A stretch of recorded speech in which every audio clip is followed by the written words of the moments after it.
I'm getting this right... First, music player in my chest. Pretty sure that's not supposed to be there.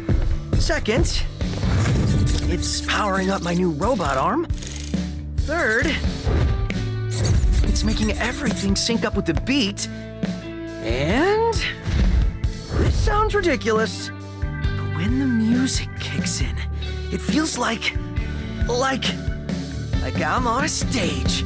Phil Spencer and Xbox admitted that 2022 was a letdown in game releases for the company as a whole, as many big-named games like Starfield and Redfall were delayed. Phil promised that 2023 was going to be a much different outlook, and the new year is starting off with an absolute bang with the surprise release of HiFi Rush. The team over at Tango Gameworks showcased the rhythm-based action game at Xbox's Developer Direct and shocked everyone when they announced the game was releasing that same day. No warning, no 12-month marketing campaign, just a gift from the gaming gods on a Thursday in January. HiFi Rush captured something truly special with a superb blend of gorgeous art style, addicting combat, fresh gameplay mechanics, and a cast of diverse characters to fall in love with. Let's dive into the full review of HiFi Rush.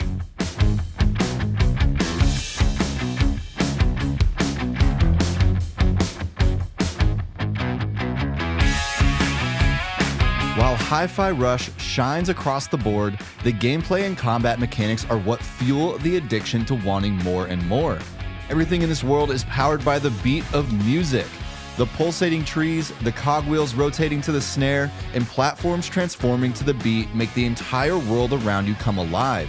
The musical beat isn't just for aesthetic though, as it plays a big part in how the combat is executed. Each snare and bass hit represents an opportunity to deal more damage and string together more gloriously satisfying combos to slay your enemies in style. As you hit more and more attacks on beat with the music, you'll hear the crowd grow louder and louder like a rock star at an arena as your combos become more lethal. I could get used to this. When those moments of flow present itself, you feel like you are in harmony with the world around you and creates an unforgettable experience. What I love most about the beat matching mechanic is the focus on rewarding you and not punishing you.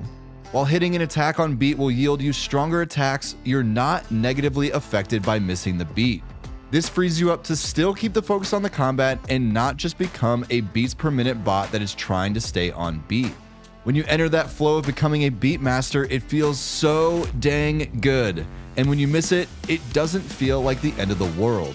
At the jump, I was kind of expecting the combat to be so focused on hitting the beat that the actual mechanics would be lacking. But I was very wrong. The amount of combos, special attacks, power-ups, and partner abilities were staggering and a pleasant surprise. What I loved about the catalog of combos and abilities is how you acquire and learn them. Most games either give you the combo list from the jump or present them to you after certain amounts of progression. In HiFi, they're presented as unlockable abilities using the in-game currency. I loved this because it allowed me to tailor my character and abilities to the playstyle that best suited me. It let me learn new combos and grow as a character based on my needs and wants, which made me use my full kit much more often and efficiently. The special attacks and partner abilities also have a nice variety that are more specifically tailored to taking out specific enemy types or dealing massive AoE damage. In regards to the specific enemy types, there is a surprisingly deep amount of enemy variety and mechanics that you had to account for. With enemy types like Brawl, Aerial, Elemental, Barrier, Quick, Slow, Big and Small, it felt like each fight presented a mix of different challenges, keeping every encounter fresh and exciting. The combat can be challenging because of the enemy variety, especially in the later levels, but it never felt unfair or overwhelming. The aspect of combat that made the entire system addicting, rewarding, and replayable is the combat encounter scoring system. Anyone familiar with the Devil May Cry series will recognize the scoring system from a mile away, and it is perfect for this game. Completing each encounter gives you a scoring grade from F to S based on your ability usage, percent of attacks hit on beat, and the time it took to complete the encounter. The scoring within the fight is dynamic, so you'll be able to see your score skyrocket as you combo more and more hits together, hearing the crowd roar louder and louder with each attack. I loved this system because it was a way to see how well you did, but also give you a reason to come back to it and pursue those S-tier grades. Adding to the addictingly deep combat system is the superb level design. Each mission had a somewhat linear objective, but the diversity of tasks you had to complete within each mission made each level memorable for different reasons. One moment you're fighting waves of enemies, and the next thing you know, you're ziplining through danger. Each level built upon the last while giving you something new and fresh in the next stage. It's these constant layers that get painted beautifully together throughout the game that could only put a smile on my face.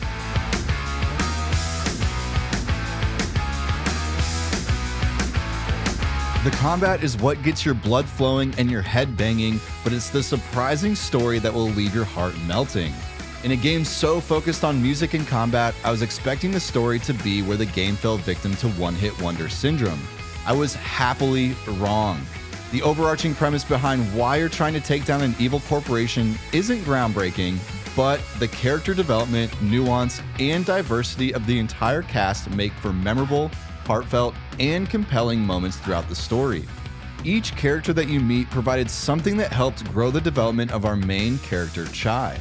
While the focus is certainly on Chai, the stellar writing made each supporting character likable, genuine, and memorable.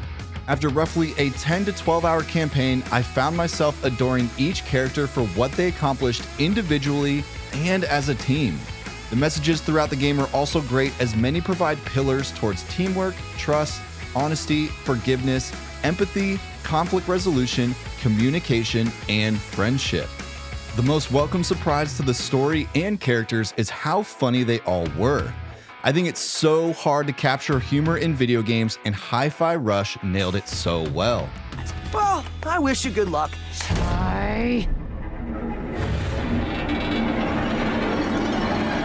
But I have no idea how to get off this island and feel a little responsible for messing things up.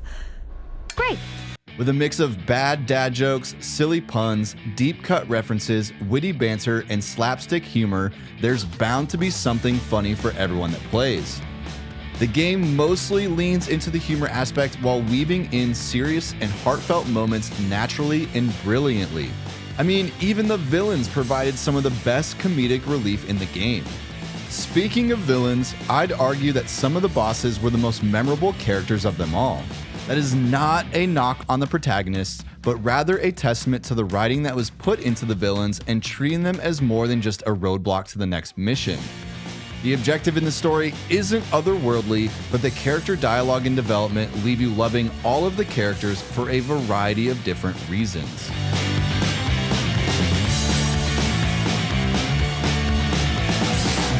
I'm sure you've noticed the cel shading art style by now, but woo baby, does it look good. It felt like the art style captured the quirky and fun aspects of the game and rounded out the entire experience. The seamless transitions from cutscenes to gameplay added a level of immersion that made you feel part of the crew. The bright color palette with the hard black outlines made every attack and traversal through the world pop off that screen. While the art style felt perfect for the game, HiFi Rush wouldn't be the amazing experience it is without its soundtrack. In a game literally revolving around music, it was imperative for the team at Tango Gameworks to get the soundtrack right. And yeah, they did that. With a mix of original soundtracks as well as licensed music from artists like Nine Inch Nails, The Black Keys, and Wolfgang Gartner, you're left feeling like you're one with the music. The grungy, upbeat tempo bass lines pulse through you as you parkour through the city. Next thing you know, the guitar is ripping off a solo during a high-speed chase that crescendos into an epic Nine Inch Nails track for the boss fight. It all works to help set the pace and tone for each scene and creates these mini moments of greatness that seem to hit you left and right. Even if the music genres aren't necessarily your preferred taste, the soundtracks fit each level design so well that you'll be hard-pressed to not start tapping your feet or bobbing your head.